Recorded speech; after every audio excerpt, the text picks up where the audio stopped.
اللہ فرماتے ہیں وَلَئِنِ اتَّبَعْتَ أَهْوَاءَهُمْ، اگر تو نے تابعداری کی ان کی ان خواہشات کا کہ بیت المقدس کو تو نے ایک منٹ کے لیے قبلہ مانا، من بعد ما جاءک،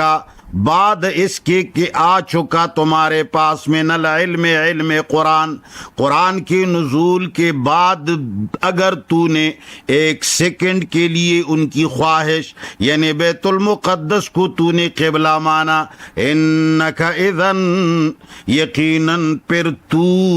اس وقت لمن الظالمین، ضرور بضرور ظالموں میں سے ہوگا، پھر تو ظالموں میں سے ہو جائے گا۔ ظالم کا معنی ہے مشرک ہونا، یعنی تو اللہ کے حکم سے زیادہ ان کے حکم کے ماننے والے ہو جاؤ گے، یا تم میرے حکم کے ساتھ اس کے حکم کو شریک کر دو گے کہ بھئی بیت المقدس وہ لوگ کہتے ہیں کہ ہمارا قبلہ ہے، قرآن میں تو ہے نہیں، تو اللہ فرماتا ہے تو ظالموں میں سے ہو جائے گا۔ اب آگے مزید وضاحت، الذین، وہ لوگ آتیناہم الکتاب، جن کو ہم نے کتاب دی ہے، جن کو تورات اور انجیل دی گئی ہے، یعرفونہ، وہ جانتے ہیں اس حقیقت کو۔ کس حقیقت کو؟ پیغمبر خدا کی بعثت، اس لیے کہ ان کی کتابوں میں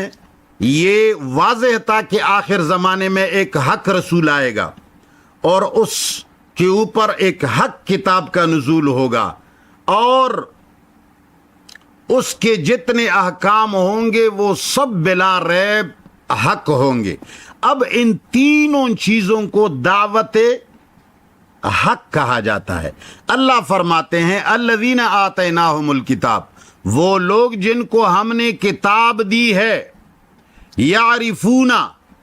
وہ جانتے ہیں اس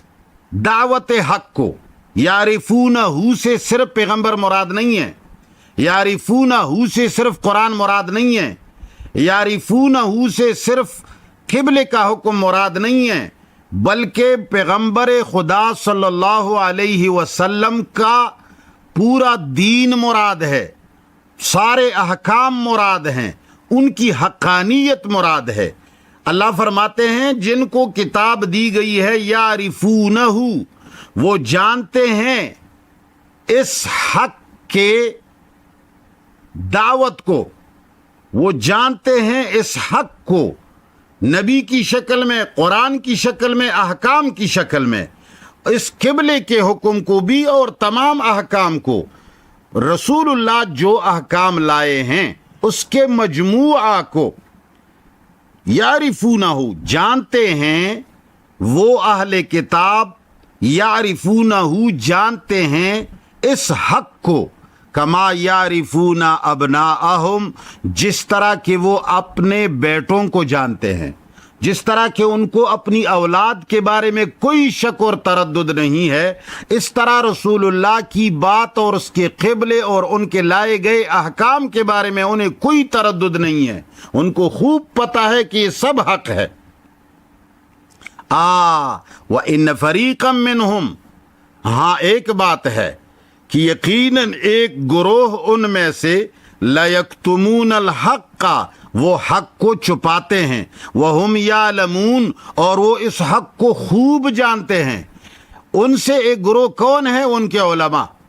ان کے پیران، احبار اور رہبان، ان کی مولویت ان سے حق چھپانے کی کوشش کرتے ہیں۔ وہ انہیں یہ بیان کرنے اور بتانے نہیں دیتے کہ بھائی قبلہ تو شروع سے بیت اللہ ہے اور اب بھی بیت اللہ رہے گا، وہ حق کو چھپا رہے ہیں۔ تو اللہ تعالیٰ فرماتے ہیں الحق، پس حق ثابت ہو چکا ہے من ربک، تمہارے رب کی طرف سے، فلا تکونن من الممترین، پس تو نہ ہو جا شک کرنے والوں میں سے۔ اب اللہ نے رسول کو فرمایا کہ تم اس میں شک اور تردد کی کوشش نہ کرنا، ایک سیکنڈ کے لیے بھی پریشان نہ ہو جانا، حق اللہ کی طرف سے ثابت ہے، یہی بیت اللہ، یہی کعبہ سارے انسانیت کی بنی نوع کا اور سارے مسلمانوں کا مرکز ہے اور دینی